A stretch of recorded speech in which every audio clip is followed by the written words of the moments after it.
देखिए जरा, बिहार में 23 मंत्रियों पर आपराधिक मामले दर्ज हैं। 23 मंत्री, इनमें 17 मंत्रियों पर गंभीर आपराधिक मामले दर्ज है। सोचिए, जब मंत्रियों पर आपराधिक मामले दर्ज हैं तो अपराधी तो ऐसे ही बेखौफ घूमेगा जैसे 30 किलोमीटर गोलियां दागता हुआ घूम रहा है। तेजस्वी यादव की आरजेडी के 17 में से 15 मंत्री दागी हैं। 17 में 15, सिर्फ 2 बचे पाक साफ। अब देखिए, एक एक का नाम ले रहा हूं। कार्तिकेय सिंह, अपहरण का मामला दर्ज है इनके ऊपर।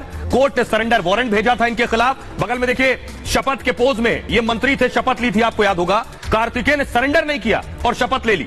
नीतीश ने इन्हें कानून मंत्री बना दिया, उसके बाद कहा हमें कुछ पता नहीं था।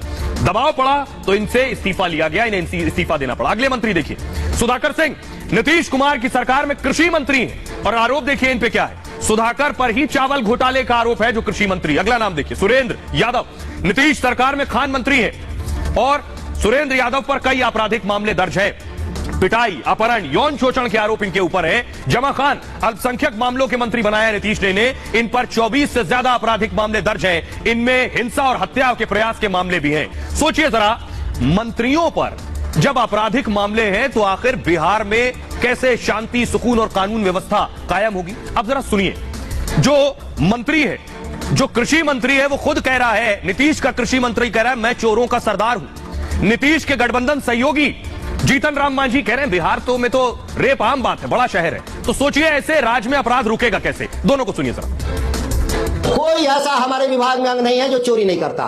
तो इस चोरों का हम सरदार हैं, हम सरदार ही न कहेंगे। जब चोरी हो रहा है तो हम उसके सरदार हुए। यहाँ 12 करोड़ जनसंख्या है तो 12 करोड़ जनसंख्या में देहात में कहते हैं कि ज्यादा हरिया रहता है, बर्तन रहता है तो धन आता है। उसी प्रकार से आज इतनी बड़ी जनसंख्या है, कुछ न कुछ बातें होती रहती है। अब सोचिए जरा, नीतीश कुमार को तो दरअसल पीएम बनना है, मोदी को हराना है, इसलिए नीतीश का दिल बिहार में कम लग रहा है, दिल्ली में दिल ज्यादा लग रहा है। देखिए जरा, नीतीश कुमार पिछले दिनों दिल्ली आए थे बिहार छोड़कर, राहुल गांधी से मिल रहे थे। कितने तारीख को? 5 सितंबर को नीतीश कुमार दिल्ली में थे। तो 5 सितंबर को देखिए क्या हो रहा था, मधेपुरा में पुलिस टीम पर हमला हो गया। नीतीश दिल्ली में राहुल से मिल रहे थे, अतिक्रमण हटाने गई थी पुलिस, तब यह हमला हुआ, लेकिन नीतीश तो दिल्ली में थे। नीतीश 6 सितंबर को मुलायम सिंह यादव और अरविंद केजरीवाल से मिल रहे थे दिल्ली में। और पटना में क्या हो रहा था? पटना में डबल मर्डर हो गया। पटना से सटे वैशाली में दरोगा पर हमला हो गया। नीतीश कुमार तो दिल्ली में थे। पटना में खनन इंस्पेक्टर को धमकी दी गई बाकायदा। 7 सितंबर को शरद पवार से मिल रहे थे, दिल्ली में थे। बिहार में क्या हो रहा था? सीवान में पुलिस पर हमला हो रहा था 7 सितंबर को। पेट्रोलिंग पार्टी पर अपराधियों ने फायरिंग कर दी थी 7 सितंबर को। एक सिपाही की मौत हो गई। लेकिन नीतीश कुमार जब पीके से मिल रहे थे, यानी बीती रात 13 तारीख को, तो बेगूसराय में जबरदस्त गोलीबारी हो रही थी 30 किलोमीटर तक। अपराधियों ने 12 लोगों को गोली मार दी थी। लेकिन नीतीश उस वक्त पीएम के सपने को मुकम्मल करने की कोशिशों में लगे थे। एक युवक की मौत भी हो गई और अपराधी फरार है इस मामले में। तो सवाल बुनियादी है, नीतीश को तो पीएम बनना है, दिल्ली आना है, सबको जोड़ना है। बिहार लेकिन बेहाल है। लेकिन शपथ नीतीश को अपनी याद रखनी चाहिए। ये रिपोर्ट देखिए जरा।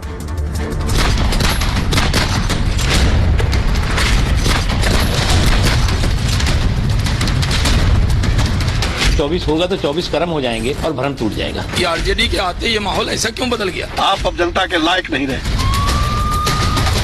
मुखौटा मुख्यमंत्री बन के रह गए हैं, असली मुख्यमंत्री कोई और। वहाँ पे एक आइसक्रीम वाला को मारा, उसके बाद इसको मारा था फल वाला को। 50 वर्ष के लाइफ में अपना बेगूसराय में फर्स्ट घटना है कि इतना 30 किलोमीटर के रेंज में घटा है।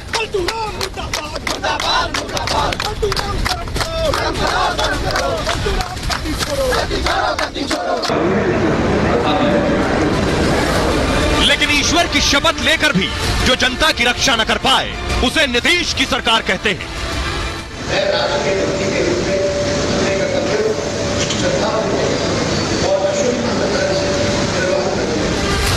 जो कर्तव्यों के श्रद्धापूर्व और शुद्ध अंतःकरण से निर्वहन न कर पाए, उसे ही महागठबंधन की सरकार कहते हैं।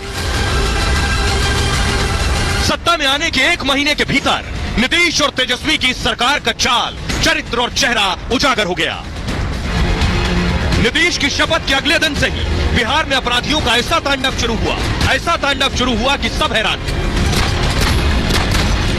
लेकिन नीतीश कुमार इसे जनता राज बता रहे हैं। खुद सुनिए सुशासन बाबू क्या कह रहे हैं। यहाँ पर कहीं कोई घटना घट गई तो आप जरा बता दीजिए। तो दुनिया में कोई देश है, इस देश में कोई राज्य है जहाँ पर कोई झंझट आपस में नहीं करता है? जंगल राज चल रहा है, जनता राज चल रहा है, समझ गए ना? नीतीश ने यह बयान 3 दिन पहले दिए थे। जनता का तो पता नहीं, लेकिन अपराध और जंगल वाला राज जरूर आ गया है। और प्रधानमंत्री बनने की चाहत में नीतीश कुमार इस कदर आंखें मूंदे बैठे हैं कि उन्हें अब अपराध भी सरकार के खिलाफ एक साजिश लगने लगा है। क्या लगता है इसमें साजिश है? क्या कोई किसी तरह का जानबूझकर? निश्चित कुछ न कुछ, हमने तो कहा पूरा पता करिए, ये जरूर झंझट साजिश हो सकती है। अभी तक ये अब देखिए तो पता ही करना है।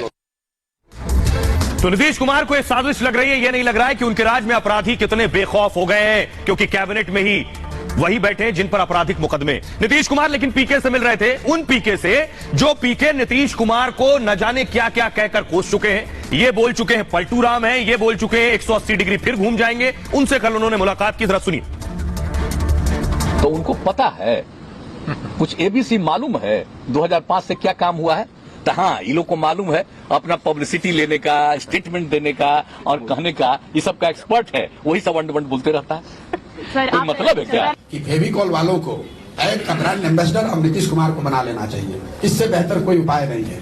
अपना कुर्सी पर फेविकॉल लगाकर चिपके हुए हैं, जिसको उलटना है, पलटना है, जो भी करना है। फेविकॉल के ऑनर्स अगर हमको मिलते, ब्रांड मैनेजर मिलते, तो मैं उनको कहता भैया नीतीश कुमार को अपना ब्रांड एम्बेसडर बनाओ, जन जन में आपकी बात, आपके ब्रांड का भरोसा बढ़ जाएगा। तो बिहार को नीतीश कुमार भगवान भरोसे छोड़ चुके हैं, क्योंकि उनकी नजर बिहार नहीं दिल्ली